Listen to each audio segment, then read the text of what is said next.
It all started on a Saturday morning when I pulled into my own driveway after picking up some supplies for a weekend project, not thinking twice before leaving my truck parked at an angle that slightly blocked the sidewalk, but still fully within my property line. Something I had done many times before without issue, but apparently, today was different because within 15 minutes, my ever-annoying neighbor, Karen, stormed onto her porch with her phone in hand, already dialing what I soon realized was 911. Watching her rant animatedly into receiver about a major obstruction that needed immediate police attention.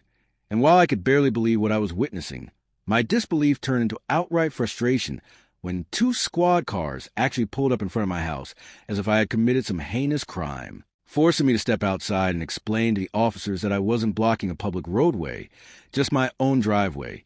Yet Karen was already mid-rant, claiming that my truck was a safety hazard, preventing people from walking freely even though no one had ever complained before. But as I stood there dumbfounded, one of the officers actually looked sympathetic. Yet the other took her words a little too seriously, running my plates as if I was some kind of suspect. And after a long back and forth, I had to physically show them my property deed to prove that, yes, I did in fact own this driveway, making the whole thing feel like a ridiculous waste of time until, just when I thought it was over, Karen, not satisfied with the outcome, smugly announced that she would be filing a formal complaint with the HOA, and sure enough, 2 days later, a letter landed in my mailbox stating that I had violated community guidelines regarding obstructions, demanding that I pay a fine of $250, something that made my blood boil because I knew for a fact that no such rule had ever been enforced before, and worse, Karen was clearly using the HOA as a personal weapon against me. So naturally, I stormed into the next HOA meeting to dispute the fine, expecting some common sense to prevail, but instead, I was met with dismissive board members who acted as if I was the one causing trouble, waving around some vague bylaw that barely applied to my situation, which only convinced me further that this was nothing more than a power play. And as I walked out of that meeting, I knew one thing for sure. This wasn't over, not by a long shot, because if Karen and the HOA thought I was just going to roll over and accept this nonsense, they had another thing coming, and I was ready to fight back in every way possible, because this was more than just a petty fine. This was about standing my ground against a system designed to bully people into compliance. And if they want to fight, they were about to get one. I wasn't about to let this slide. That fine, that smug look on Karen's face, the HOA's dismissive attitude, all fueled something inside me, something that refused to be stepped on. This wasn't just about a $250 fine. It was about standing up for myself, about not letting some power-hungry neighbor and a corrupt HOA push me around. I sat down at my kitchen table that evening, HOA letter in hand, and started doing some digging. I pulled out my copy of the neighborhood bylaws, the same ones that these people loved to throw around when it suited them, and began scanning through every line, looking for any mention of driveways, obstructions, or anything remotely related to my so-called violation. It didn't take long before I realized something. Nowhere in those bylaws did it say that a homeowner couldn't partially block their own driveway. The only mention of vehicle obstructions applied to blocking other people's property or public streets, which my truck absolutely wasn't doing. Armed with this information, I decided my first move would be to formally dispute the fine. I sent a written appeal to the HOA, attaching copies of their own rules to highlight their hypocrisy, and requested a hearing. I knew they would try to weasel their way out of it, but I wasn't backing down. Meanwhile, Karen continued to be a thorn in my side. Every time I saw her outside, she made a show of shaking her head disapprovingly or whispering to other neighbors as I walked by. She even had the nerve to leave a note on my truck one morning, stating, "This neighborhood has standards. Please follow the rules like everyone else." It took every ounce of restraint not to crumple the note up and throw it at her front door. The HOA responded a week later, stating that they would hear my appeal at the next board meeting. Fine. If they wanted to drag this out, I'd be ready. But I wasn't going to walk in there empty-handed. I needed more than just their bylaws. I started looking into HOA policies in my state, and even reached out to a lawyer friend of mine, Jake, who specialized in property disputes. When I explained the situation to him over coffee, he let out a dry laugh. "They're bluffing," he said, shaking his head. HOAs love to act like they have more power than they actually do. If there's nothing in their bylaws that explicitly states you can't park in your own driveway like that, they don't have a leg to stand on. The problem is, they count on people just paying the fines because it's easier than fighting back. Well, they picked the wrong guy. I muttered. Jake offered to draft a formal letter threatening legal action if they persisted in enforcing an illegitimate fine. I gladly accepted. Meanwhile, I started talking to some of my neighbors, trying to see if anyone else had been targeted unfairly.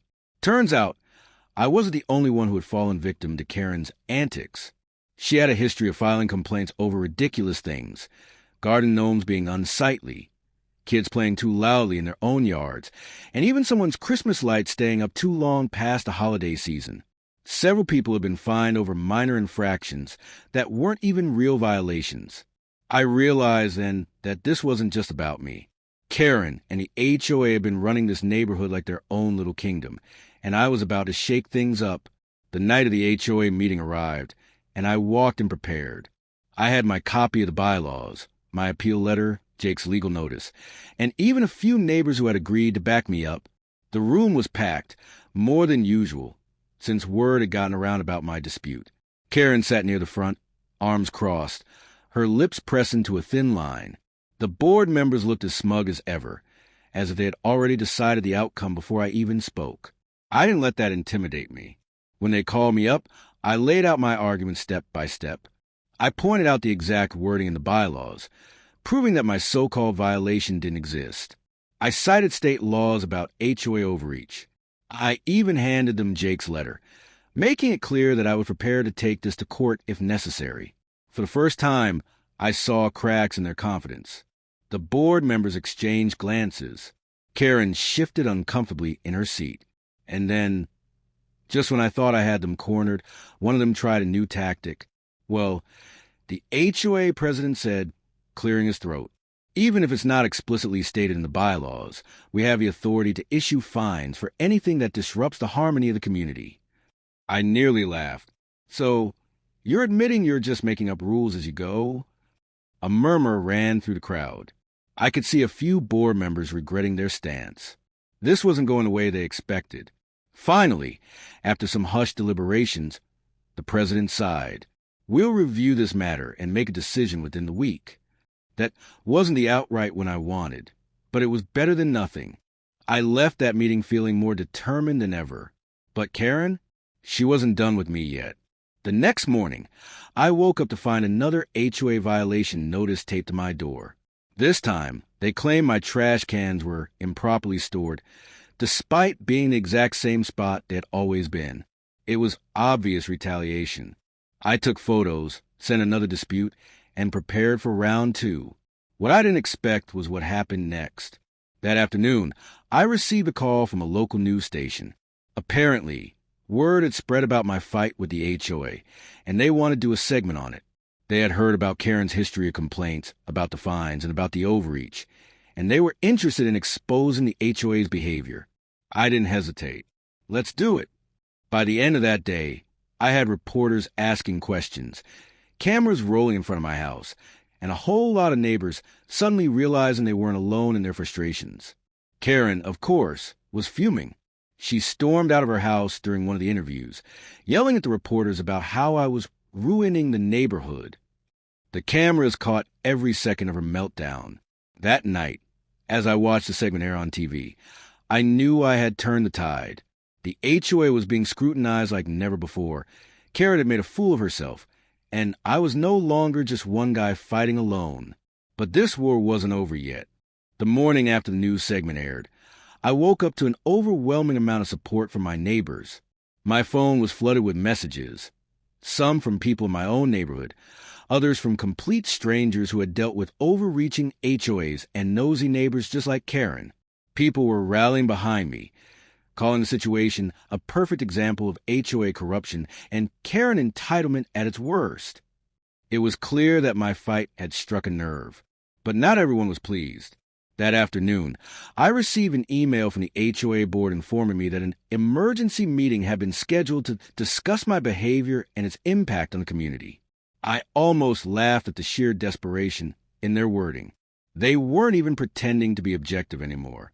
This was nothing but a last-ditch effort to reassert their control. I wasn't worried, though. I had something they didn't. The power of public opinion. While I prepared for the meeting, Karen was melting down. She had been trying to do damage control ever since her little tantrum aired on TV. But it was too late. The neighborhood group chat was buzzing with people criticizing her, and at least 3 families had already sent letters to the HOA demanding answers about their fines. It was clear that Karen had gone too far, and people were starting to see through her act. But instead of backing down, she doubled down. That evening, I was taking out my trash when I saw Karen storming toward me. "You think you're so smart, don't you?" she sneered, her arms crossed tightly over her chest. "Dragging this community's reputation through the mud? Do you have any idea how embarrassing this is?" I raised an eyebrow. "Embarrassing for who?" "You." Her face turned red. "For all of us. You're making this neighborhood look like a joke. People don't need to know about every little issue that happens here." I let out a dry laugh. "Oh, so now it's just a little issue? You called 911 over my truck. You got me fined over rules that don't even exist. But now that people are paying attention, you suddenly want it all to go away?" Karen opened her mouth to argue, but I didn't give her the chance. "I'm done playing games, Karen. I'm going to that meeting tomorrow, and I'm going to make sure everyone sees exactly what's going on here." Then I walked away, leaving her fuming on the sidewalk. The next day, I arrived at the emergency HOA meeting prepared for war. The room was packed, more so than usual. The news coverage had done its job. Not only were my supportive neighbors in attendance, but so were a few reporters and even a local attorney who had been following the story. Karen sat in the front row, arms crossed, her foot tapping impatiently against the floor. The HOA board members looked uncomfortable, shifting in their seats as murmurs filled the room. When the meeting finally started, the HOA president cleared his throat. "We're here today to address the recent media attention regarding our community and the actions of certain individuals." I smirked. "You mean me?" A few people chuckled. The president frowned but continued. "Mr. Johnson, your actions have brought unnecessary scrutiny to this neighborhood. By involving the press, you have caused undue distress among residents." "Oh, you mean the same residents who have been unfairly fined?" I cut in, holding up a thick folder, because I got over a dozen testimonies here from people who've been hit with bogus fines, all thanks to Karen and this HOA. The murmurs grew louder. A woman in the back stood up. "That's right.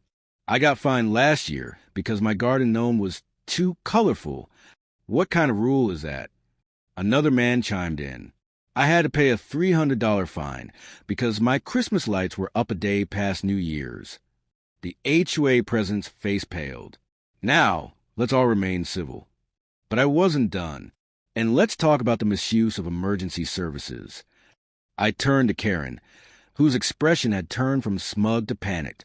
"Karen, did you or did you not call 911 over my truck?" Her eyes darted around the room. Well, it was an obstruction." "No, it wasn't," I said firmly.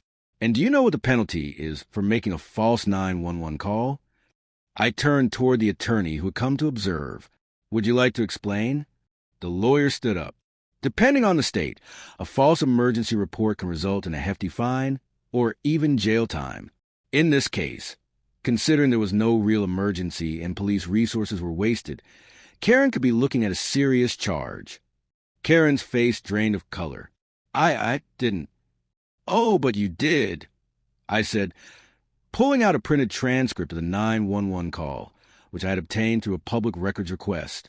"And I have proof." The room exploded into whispers. The HOA board members were visibly sweating now. It was clear they hadn't expected me to come this prepared. The HOA president finally sighed. "Look, we'll drop the fine." I crossed my arms. "Not good enough. I want a formal statement issued to every resident acknowledging the mistake. I want an investigation into these ridiculous fines.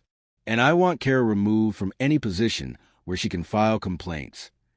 Karen gasped. "You can't do that." The president hesitated, but then nodded. "Fine. We'll issue a statement, and we'll review the other fines." It wasn't a perfect victory, but it was enough. By the end of the week, the HOA sent out an official letter retracting my fine and acknowledging recent misapplications of community rules. Karen, humiliated and facing potential legal trouble for her 911 stunt, retreated into her house and avoided me like the plague. The neighborhood finally started to breathe again, and a few weeks later, a petition circulated to elect a new HOA board, one that actually listened to its residents. As for me, I parked my truck in my driveway whenever I damn well pleased, and this time no one dared to say a word.